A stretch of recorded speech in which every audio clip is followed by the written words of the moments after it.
Hello बेटा, कैसे हैं आप लोग। क्लास 9th का जो चैप्टर नंबर 8 है मोशन, उसको हम लोग कर रहे थे। अब हमारा बेटा नेक्स्ट पॉइंट है motion in a straight line. Motion in straight line को वन डायमेंशनल मोशन भी कहते हैं। तो अब आपके मन में आएगा motion in a straight line को हम कैसे डिफाइन करें। सबसे सिंपल तरीका यह है कि अगर आप कहीं रोड पर बिल्कुल नाक की सीध में, अगर आप सीधे वॉक करते हुए बगैर बाएं बगैर दाहिने जाए हुए सीधे अगर आप स्ट्रेट लाइन में मूव करें without moving left and right, तो आप इसे motion in a straight line कह सकते हैं। इसका मतलब आप अगर ऐसे ले कोऑर्डिनेट सिस्टम में अगर आप आइए, मान लीजिए ये वाई एक्सिस है और ये एक्स एक्सिस है बेटे, ये एक्स एक्सिस है। अगर एक पार्टिकल इस जगह पर है, उसकी पोजीशन ए पर है, या यहां मान लीजिए एक पार्टिकल ओ के रेस्पेक्ट में इस पोजीशन ए पर है, थोड़ी देर बाद वो बी पर आता है, थोड़ी देर बाद वो सी पर जाता है, तो आप देखिएगा जब वो ओ से पहले चला होगा ए पर आया होगा, ए से बी पर गया, बी से सी गया, तो बिल्कुल सीधी लाइन में चल रहा है। इसकी वैल्यू वाई एक्सिस पर या जेड एक्सिस पर बिल्कुल नहीं बदल रही है, तो आप कहोगे इसका मोशन स्ट्रेट लाइन है। सिर्फ यही नहीं है, अगर आप ये मान लें कि एक पार्टिकल पॉइंट P1 पर है, इसके बाद P2 पर चला जाए, P3 पर चला जाए और सीधी लाइन में चले, जिससे कि इसका सिर्फ y की वैल्यूज बदलें, तो आप इससे मोशन में स्ट्रेट लाइन लेंगे। आम जीवन में स्ट्रेट लाइन मोशन का सबसे अच्छा उदाहरण है जब एक पार्टिकल को हम ऐसे ड्रॉप कर देते हैं। तो देखो बेटा, जब वो ऐसे नीचे जा रहा था तो बिल्कुल सीधी लाइन में जा रहा था। It is also the example of a motion in straight line. यानी इस एग्जाम्पल को हम क्या हेडिंग दे सकते हैं, if a particle is dropped freely under gravity, motion in straight line है। Even if we project normally downward, अगर हम इसे फेंक दें ऐसे, तो भी मोशन इन स्ट्रेट लाइन है। मोशन इन स्ट्रेट लाइन को हम कोऑर्डिनेट सिस्टम से एक्सप्लेन करें तो हम क्या कह सकते हैं कि पार्टिकल अगर इस तरह से अपनी पोजीशन को बदले कि इसकी वैल्यूज केवल एक्स के टर्म में बदलें, तो आप कहोगे its motion is in straight line. If a particle changes its values in such way that y axis पे इसकी वैल्यूज बदले, तो आप कहोगे मोशन इन स्ट्रेट लाइन है। जैसे ये पेन है, यहां पर है, सीधे ये थोड़ा ऊपर चला गया और ऊपर चला गया, तो कहोगे इसकी वैल्यूज सर इससे अगर वाई एक्सिस वाले बदल नहीं तो ये स्ट्रेट लाइन मोशन है। करेक्ट। पार्टिकल इनिशियली ओ पे था तो टाइम जीरो था। टाइम जीरो का मतलब होता है जब आपने ऑब्जर्वेशन स्टार्ट किया, जब आपने उस घटना को देखना शुरू किया, तो टाइम को जीरो लिखते हैं।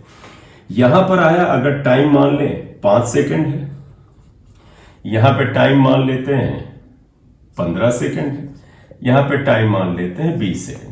इसका मतलब यहां से यहां तक आने में 5 सेकंड, यहां से यहां तक जाने में टोटल टाइम 15 सेकंड और यहां से यहां तक जाने में टोटल टाइम 20 सेकंड लगा। इसकी पोजीशन मान लें अगर हम 10 मीटर है, इसकी पोजीशन मान लेते हैं 20 मीटर है और इसकी पोजीशन मान लेते हैं 35 मीटर। जब पार्टिकल ओ से सी तक पहुंचा तो उस समय 20 सेकंड में इसका डिस्प्लेसमेंट कितना हुआ। आप कहोगे डिस्प्लेसमेंट इज 35 मीटर। क्यों? डिस्प्लेसमेंट का मतलब समझिएगा। डिस्प्लेसमेंट का मतलब होता है जब पार्टिकल जिस स्थिति में फाइनली होता है, जैसे यहां पर है, और जिस स्थिति में इनिशियली था, उसको आप सीधी लाइन में ज्वाइन करके स्केल से ये दूरी नाप लीजिए, इसे डिस्प्लेसमेंट बोलते हैं। तो डिस्प्लेसमेंट का यहां क्या मतलब होता है, displacement is obtained by joining initial and final position, initial and final positions। आप इनिशियल पोजीशन को फाइनल पोजीशन से ज्वाइन करिए तो जो वैल्यू आती है उसे हम डिस्प्लेसमेंट कहते हैं। जैसे एग्जाम्पल लीजिएगा, एग्जाम्पल अगर हम इनिशियल पोजीशन को O लें, फाइनल पोजीशन को C लें, तो जब हम O से C को ज्वाइन करेंगे तो डिस्प्लेसमेंट आएगा इसके और इसके बीच का गैप 35 मीटर। जैसे पहला लें, displacement from O to C is equal to OC। देखो O से C तक का डिस्प्लेसमेंट क्या होगा, OC के बराबर होगा और that is equal to 35 metre.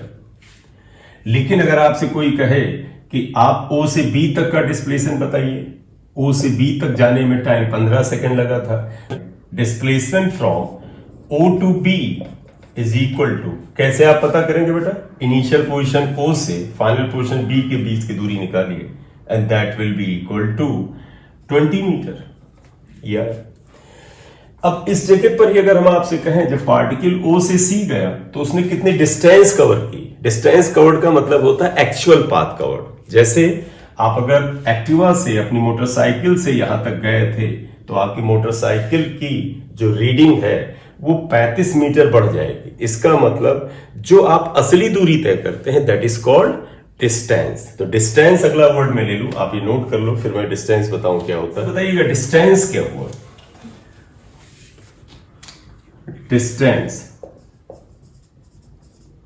Distance is actual path covered. Distance is actual path covered.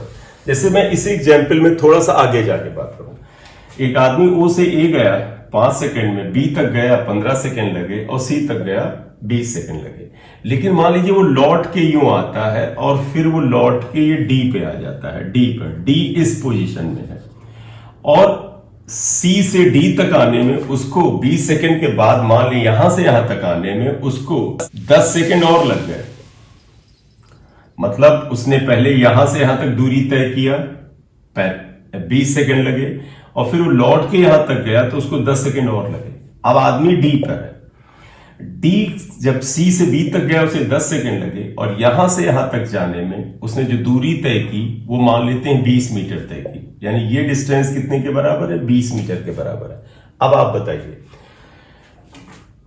Person O से C गया और फिर C से D गया, what is actual path covered. तुम एक्चुअल पाथ कहोगे कि सर O से C तक गया 35 मीटर, फिर C से D तक आया 20 मीटर। तो इसने O से D तक जाने में वाया C कितनी दूरी तय की, आप लिखोगे OC प्लस CD। तो एक्चुअल पाथ कवर्ड क्या हुआ, तो आप लिखोगे from O to D via C, actual path is equal to how much बेटा, OC distance plus CD distance. OC कितना है बेटा 35, देखिए यहां तक 35 था, CD देखिए 20 है, तो डिस्टेंस आपने 55 मीटर कवर किया। You have covered 55 metre distance. But आप ध्यान रखिएगा, जब आप O से C गए, C से D तक आए तो डिस्प्लेसमेंट क्या होता है, प्रीवियस डेफिनेशन याद करो, displacement is obtained by joining the initial and final position. तो बेटा ध्यान रखना, इनिशियल O है और फाइनल पोजीशन बेटा अब ये D है, चाहे आप D इस जगह दिखा दें, D है।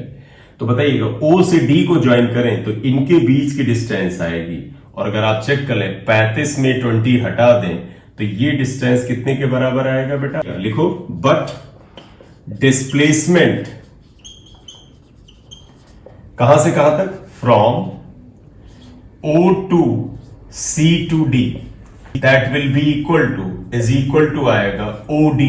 OD क्यों बेटा, क्योंकि it is obtained by joining initial and final position. और OD कितने के बराबर होगा, आप स्केल से नाप लें या आप ऐसे कहें सर 35 उसमें से ये घटा दें, तो that will be equal to this distance OC minus इसमें से CD आप घटा दें, CD। OC कितने के बराबर है 35 माइनस CD कितने के बराबर है 20, ये 20, तो that will be equal to 15 metre. तो आप गौर से देखिए बेटा, पार्टिकल O से C गया और C से D आया, तो distance covered was 55 metre, that was the actual path covered, but the displacement is only 15, क्योंकि displacement will be obtained by joining OD को सीधे जोड़ने से डिस्प्लेसमेंट आता है, करेक्ट। तो डिस्टेंस और डिस्प्लेसमेंट में क्या फर्क आया कि distance is actual path covered, true path covered, but displacement is obtained by joining the initial and final position. Clear. Displacement is a vector quantity, क्योंकि इसमें डायरेक्शन होती है, और वेक्टर की और डेफिनेशन और भी डिटेल होती है, वो 11th में आप पढ़ेंगे। अभी इतनी बात करें, displacement is a vector quantity. Vector के बारे में और डिटेल 11th में पढ़ेंगे। आप यही जानिए कि वेक्टर क्वांटिटीज में डायरेक्शन भी होती है। Displacement is a vector quantity. Why vector बेटा? Because it has direction. इसकी डायरेक्शन है। जैसे मैं कहूं what is displacement OD, तो तुम कहोगे it is obtained by joining O to D. D to O नहीं कहेंगे, आप O to D कहेंगे, तो इसकी डायरेक्शन डेफिनेट होती है। Since it has definite direction, इसलिए vector quantity.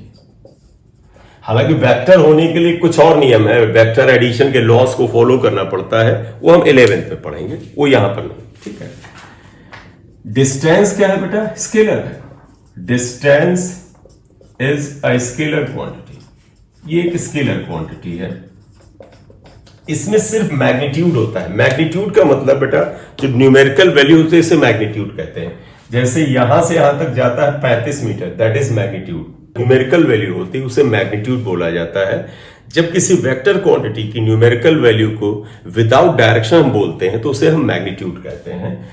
Distance is a scalar quantity because it has only magnitude, सिर्फ उस पर मैग्नीट्यूड होता है, डायरेक्शन नहीं होता है। क्या किसी केस में डिस्टेंस और डिस्प्लेसमेंट दोनों सेम हो सकते हैं? क्योंकि अभी आप ध्यान रखिए, अभी आपने देखा था जब पार्टिकल O से C गया और C से D आया तो डिस्टेंस वाज 55 मीटर, डिस्प्लेसमेंट 15 था।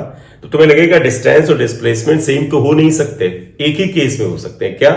If a particle moves in straight line without turning back, अगर आप सीधी लाइन में ऐसे चले बगैर वापस जाए हुए तो आप देखिएगा यहां से यहां तक मैं आया, देखो इस जगह से इस जगह तक मैं आया, मैं अगर 1 मीटर चला तो मेरा डिस्टेंस कवर्ड यानी एक्चुअल पाथ कवर्ड भी 1 मीटर है और डिस्प्लेसमेंट भी 1 मीटर है। तो डिस्टेंस और डिस्प्लेसमेंट मैग्नीट्यूड में सेम सिर्फ एक ही बार हो सकते हैं if a particle moves in straight line without turning back. जैसे यहां देखिएगा, अगर मेरे को पार्टिकल O से C तक गया, then what is the displacement? आप कहोगे 35, and what is the actual path covered? That is also 35। तो आप क्या कह सकते हो? डिस्टेंस और डिस्प्लेसमेंट एक दूसरे के बराबर तभी हो सकते हैं जब पार्टिकल जो है वो सीधी लाइन में बगैर वापस आए चलता रहे, तो दोनों बराबर होते हैं। अदरवाइज देखो बेटा, यहां से इस जगह तक जाना और यहां तक आने में 55 मीटर की डिस्टेंस कवर्ड हुई थी, लेकिन यहां से यूं जाना और वापस आने में डिस्प्लेसमेंट केवल 15 था। इसका मतलब आमतौर पर डिस्टेंस ग्रेटर देन डिस्प्लेसमेंट होता है। तो अगला पॉइंट क्या लिख सकते हैं? Distance is equal to magnitude of displacement. Displacement में बेटा डायरेक्शन भी होती है और हम उसको यहां पर मेंशन नहीं करना चाहते तो ऐसे मॉड लगा देते। मॉड का मतलब magnitude of displacement. Distance is equal to magnitude of displacement only if particle moves in straight line without turning back, पीछे मुड़े बगैर वो सीधी लाइन में चलता रहे। आप नाक की सीध में चले तो जितनी डिस्टेंस आपने कवर की उतना ही डिस्प्लेसमेंट आपका हो, करेक्ट। लेकिन ज्यादातर केसेस में आप पाओगे कि डिस्टेंस जो होता है वो डिस्प्लेसमेंट से बड़ा होता है, केवल एक केस में बराबर होता है। तो इसका मतलब इन जनरल अगर आप लिखोगे तो ये कंडीशन आएगी क्या कि डिस्टेंस इज ग्रेटर देन और equal to mod of displacement. Why बेटा? क्योंकि डिस्टेंस जो है वो डिस्प्लेसमेंट से हमेशा बड़ा होता है, केवल एक स्थिति में बराबर होता, तो ये रिलेशन आ जाता है। अगर आप इस कंडीशन को आगे बढ़ाएं, इसको ले जाके इधर डिवाइड कर दें, तो आप कह सकते हैं distance divided by mod of displacement is greater than equal to 1। तो अगर आपसे डिस्टेंस और डिस्प्लेसमेंट के मैग्नीट्यूड का रेशियो बोला जाए, that is always greater than और equal to 1, correct. I hope ये लिख लिया होगा।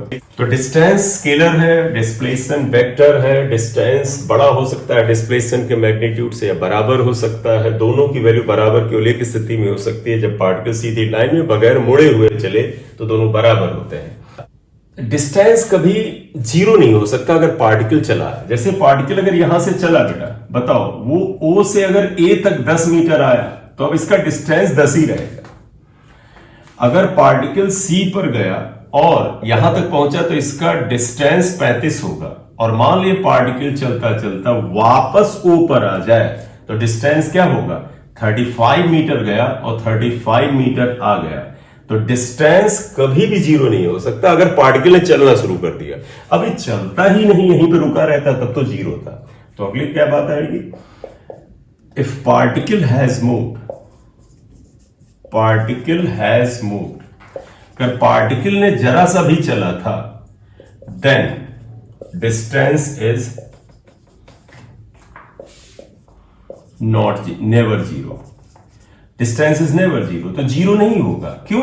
क्योंकि अगर आप हल्का सा चल दिया, आप माने यहां तक 10 मीटर गए और फिर कहने हम घर वापस आएंगे, तो ठीक है, आप 10 गए 10 वापस आए, आपने 20 मीटर की डिस्टेंस कवर की, डिस्प्लेसमेंट जीरो हो सकता है। क्यों? क्योंकि आप देखिए, आप यहां से चले 35 मीटर यहां तक गए और फिर वापस आ गए, तो बताइए इनिशियल पोजीशन क्या था? घर। फाइनल पोजीशन क्या आया? यही घर। तो इनिशियल और फाइनल को मिलाओ तो क्या हुआ? आप घर से चले थे, घर ही पे आ गए, तो आपका डिस्प्लेसमेंट क्या हो गया? जीरो हो गया। इसका मतलब हुआ डिस्प्लेसमेंट में भी जीरो। किस केस में? If particle has reach to the starting point, starting point पे ही पार्टिकल पहुंच गया है, तो जीरो हो सकता है। डिस्प्लेसमेंट नेगेटिव भी हो सकता है, जैसे आप इधर चले तो दाहिनी तरफ अगर मान लीजिए आप पॉइंट बी तक आए थे, आपकी दूरी 20 थी, तो बताइएगा ओ से बी तक आना +20 हुआ, यानी राइट में आए।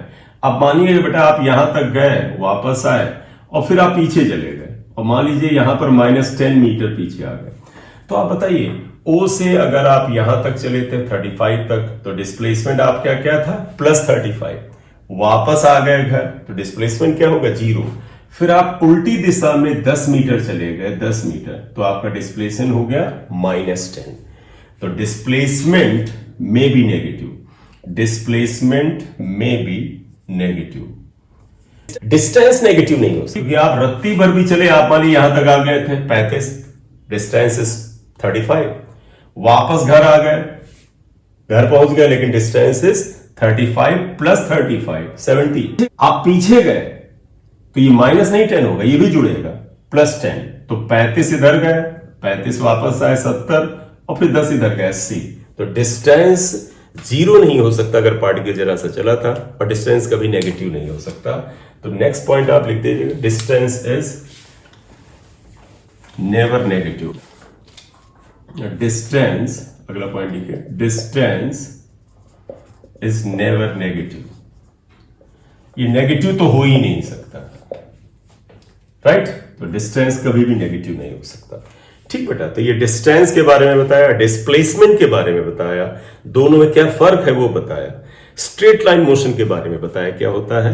एक लास्ट चीज और बता दें, चाहे डिस्टेंस हो या डिस्प्लेसमेंट हो, दोनों का यूनिट मीटर है, तो unit of distance and displacement is metre और सेंटीमीटर।